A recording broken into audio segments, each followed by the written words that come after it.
The hospital called me at 2 in the morning. They said my daughter was asking for me. I didn't have a daughter. I sat up in bed. I asked the woman on the phone to repeat herself. She did. She said my daughter had been in a minor accident. She was fine, but she was asking for me. And could I come down to the emergency room in the next hour? I told her I was 30 years old. I told her I had never been pregnant. I told her she must have the wrong number. She said the name out loud. It was my name.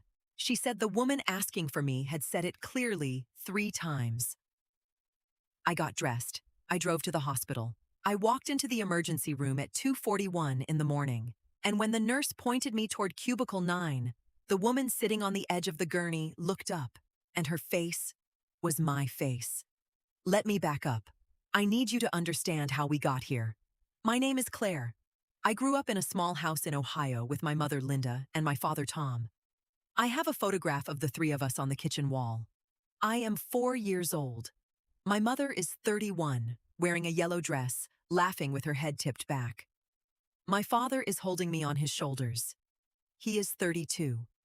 He is looking at my mother like she hung the moon.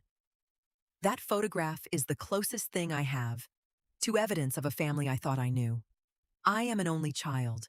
My parents met at a state college in 1992. They got married in 1994. They had me in 1995. My father works at the same engineering firm he started at 40 years ago. My mother was a nurse until she retired 3 years back. They go to the same diner every Sunday morning and order the same eggs. They have been married for 31 years. For 30 years of my life, I never once questioned any of it. My father, Tom, and I are close in the way fathers and daughters can be when they are genuinely friends. He taught me to ride a bike. He taught me to change a tire. He walked me down the aisle at my wedding. He cried when I graduated from college. And then again when I got my master's. And then again on the phone when I called to tell him I'd gotten the job I wanted. My mother and I are different. My mother loves me in a careful way. Not distant, not cold, but careful. Like she's always watching where my hands are. I spent my childhood trying to figure out what I was doing wrong, and my adulthood accepting that she was just like that. In September, for my father's 65th birthday, my Aunt Peggy gave him an ancestry DNA kit. My father thought it was funny. He said he already knew who he was. My aunt insisted. It was a gag gift, she said. She'd bought one for herself, too. They were going to compare results. My father swabbed his cheek on a Saturday. He mailed it in on Monday. He forgot about it. 6 weeks later, the email came. He was scrolling through the results at the kitchen table while my mother made coffee. I was there for brunch. He was reading the ancestry breakdown out loud, laughing. 42% Scottish, 20% German, some trace amounts of other things. Then he clicked on the relative match page. He stopped reading out loud. I saw his face change. He said, "Claire, I have a question. Did you do one of these tests a while back? Because my match list is saying I have no biological children." I said no. I'd never done one. He scrolled. He said, "This doesn't make sense. It's showing cousins. It's showing a half-brother I didn't know I had. But there's a tab that says biological children, and it says 0. My mother was pouring coffee. Her hand stopped. She didn't turn around. She just stopped pouring. My father looked at her back. The silence stretched for a beat too long. Then another beat. I watched him realize something I hadn't realized yet. He said her name. Just her name. Linda. She turned around slowly. She was holding the coffee pot in both hands. She said, "Tom, please." That was the first time I understood that my mother had been keeping a secret for 30 years. She didn't deny it. I have to give her that. A lot of people would deny it. My mother sat down at the kitchen table, put her hands flat against the wood, and she said, "I knew this day would come. I just thought it would come when I was dead." My father didn't say anything. I didn't say anything. She said, "You aren't Claire's biological father." I was already pregnant when we got married. I didn't know for sure, and I hoped. And then by the time she was born, it was too late to say anything. Because you loved her, and I loved you, and I made a choice. My father stood up from the table. He walked out of the kitchen. He walked out of the house. I heard his car start. I heard him drive away. My mother was crying. I was not crying. I felt nothing. I felt like I was watching this happen from a corner of the ceiling, looking down at a woman in a kitchen and her mother across from her, and neither of them seemed like people I knew. I asked her who he was. My biological father. She said, his name is David. He was a doctor at the hospital where I worked. I was 23 years old. I was engaged to your father. I made a mistake that lasted 3 months. I ended it. I married your father. And I did not know, Claire. For years, I did not know for sure. The first time I held you, I looked at you and I thought I'd gotten away with it. I thought God had forgiven me. And for 30 years, I never asked a doctor. And I never did a test. And I never said a word to anyone. I asked her if David was alive. She said she didn't know. She said she hadn't spoken to him in 31 years. I asked her if he knew about me. She said no.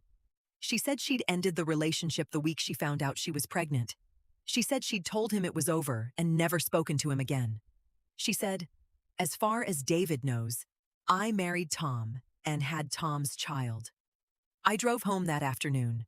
My husband Ethan asked me how brunch was. I told him. He sat down on the couch next to me. He didn't say anything for a long time. Finally, he said, "What do you want to do?" I said, "I don't know yet." For 2 weeks, I didn't do anything. My father didn't come home that first night. He went to his brother's house. He stayed there for 11 days. My mother called me every day. I didn't answer. On the 13th day, my father called. He said, "Claire, I've been thinking. I want you to know something. I don't care what the test says. I'm your father. I don't care what happened 31 years ago. I raised you. You're my daughter. That isn't going to change." I cried for the first time. I said, "I know, Dad." He said he was going home. He said he wasn't forgiving your mother. He said the word your, not my.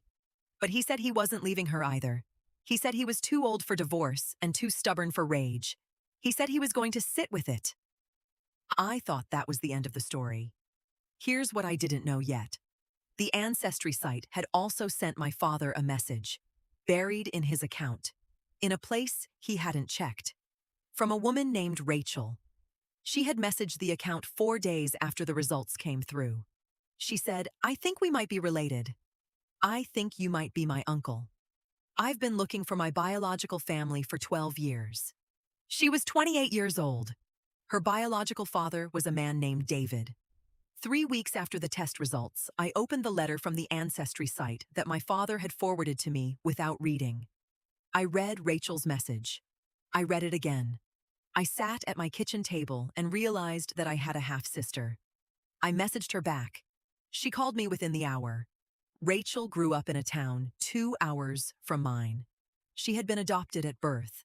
Her biological mother had been a 20-year-old nursing student who had placed her for adoption.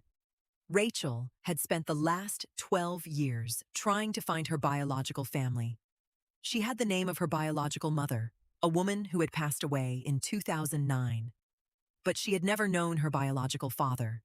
She had taken DNA tests, registered with registries, waited. And then my father took a DNA test for his 65th birthday. Rachel said, "Do you know who my father is?" I said, "I think I know who yours is, too." His name was David. He had been a doctor at the same hospital where my mother worked and where Rachel's biological mother had also worked 8 years before I was born. There was more than one affair. The woman on the gurney in cubicle 9 at 2:41 in the morning was Rachel.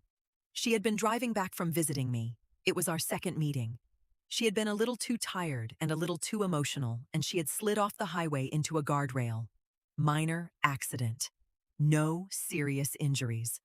The hospital had run her ID, seen her emergency contact, and called me because I had become her emergency contact 3 weeks after we met. But when they called, the intake nurse had misheard her. Rachel had said, "My sister." The nurse had written, My daughter. I walked into the ER at 2:41 in the morning and my sister looked up from the gurney. I'd only met her in person once before. She started crying when she saw me. I held her hand while they finished the paperwork. She asked me if I'd told my mother yet. I hadn't. I was still figuring out how. On the drive home, Rachel told me she had something to show me. She opened her phone. She scrolled to a photo. She said, "I finally found him. 3 days ago. I've been trying to figure out how to tell you." She showed me a picture of a man in his early 60s. She said, "That's David. He lives in Seattle. He's a retired pediatric cardiologist. He's been married for 30 years. He has 3 children. They don't know about either of us." I stared at the photograph. I saw my own chin. I saw my own eyes. For 30 years, I had wondered why I didn't look like my father. I had dismissed the thought every time. Tom was my father. That was the fact. Whatever genetic architecture I had, it just hadn't followed his line. The man on Rachel's phone had my face. Older, male, but my face. I asked Rachel what she wanted to do. She said, "I don't know. I'm not sure he'd want to know. I'm not sure my adoptive parents would understand. I'm not sure I want to." I said, "I need to talk to my mother first." I drove to my parents' house the next morning without calling. My father answered the door. He saw my face and he knew. He said, "Come in." He called my mother into the living room. I told them about Rachel. I told them about the photograph. I told them that her biological mother had also worked at the same hospital. 8 years before I was conceived. My mother's face did something I will never forget. It collapsed, and then it reconstructed itself. And then it collapsed again. She said, "Nicole." She said, "Nicole died in 2009. I went to her funeral. I didn't know she'd had a baby. I never knew." I said, "Mom, David was with her for how long?" My mother said, "I don't know. I don't want to know." I said, "The math says he started seeing her about a year before she got pregnant with Rachel. He saw you 5 years after that. You both thought you were the only one." My mother said nothing. My father said, "Linda, how many?" My mother said, "I don't know, Tom. I thought it was only me. He told me it was only me. He told me he loved me." My father said, "He told me that too. When I met him at the Christmas party in 1993. He was my best friend at the hospital. He was the reason we got married when we did.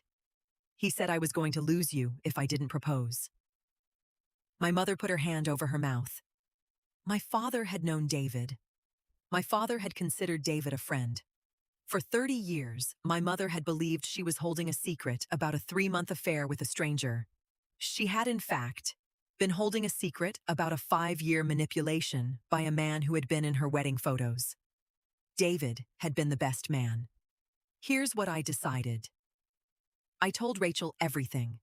I told her about the wedding photos, the Christmas party, the way my father's face looked when he heard David's name. She was quiet for a long time. Then she said, "Claire, I want to know him. Not as my father, as a name I can close the file on. Is that cruel?" I said no. 2 months later, Rachel and I flew to Seattle. David's wife answered the door. She was a woman in her late 50s with kind eyes. Rachel showed her a DNA printout and a photograph of her biological mother. David's wife stood in her doorway and read the printout. And then she read it again. And then she looked at Rachel's face. And then she looked at mine. And she said, "Oh my God. How many of you are there?" We said we didn't know yet. She invited us inside. She called for David to come downstairs. He walked into the living room and he saw Rachel first and he said, "Nicole." He said it like it was a prayer. He said, "You look exactly like her." Then he saw me. He sat down on the couch. He didn't stand up for an hour. David had 3 children with his wife. None of them knew about us. His wife, her name is Margaret, sat with us for 4 hours. She cried for the first 2. She asked David questions I don't think she ever expected to ask. She asked him about Nicole. She asked him about my mother. She asked him how many others. He didn't answer that last one. He has answered it since. There were 6 women at that hospital over a span of 10 years that he had been involved with while married to Margaret. Rachel and I were the only biological children any of them had, as far as David knows. The 3 others who got pregnant had terminated. One did not. Margaret has filed for divorce. Rachel and I are sisters now, in the full sense of the word. She comes to my house for Thanksgiving. She met my father Tom, and my father Tom called her his bonus daughter, and they hugged for a long time. My mother has started therapy. She and my father are still together. They are careful with each other in a different way than before. He forgave her for the 3-month affair. He has not forgiven her for the 31-year silence. She accepts that. I asked my father once why he stayed. He said, "Claire, she made one decision when she was 23 that she got trapped inside for 30 years. I don't think she was lying to me all that time. I think she was hiding from something. And when it finally walked up to the table, she didn't run. She sat there and answered the question. That counts." My half-siblings in Seattle, David and Margaret's 3 adult children, have reached out twice. We talk sometimes. It's awkward. It will probably always be awkward. I don't know what David is doing now. I don't want to know. I have 2 fathers, the one who raised me, and the one whose face I carry. I only claim one as my own. The thing that keeps me up at night isn't any of the affairs. It isn't the lie. It isn't even the fact that my mother held it for 30 years. It's that if my Aunt Peggy hadn't given my father a gag gift for his 65th birthday, I would have never known any of it. I would have lived my whole life thinking I was somebody I wasn't. Rachel would have died, looking for a father she never found. My mother would have gone to her grave holding the one secret that defined every relationship in our family. One plastic tube of spit. That's what it took. Would you have wanted to know? Or is 30 years of a good life with a good father worth more than a truth that arrives too late to change anything?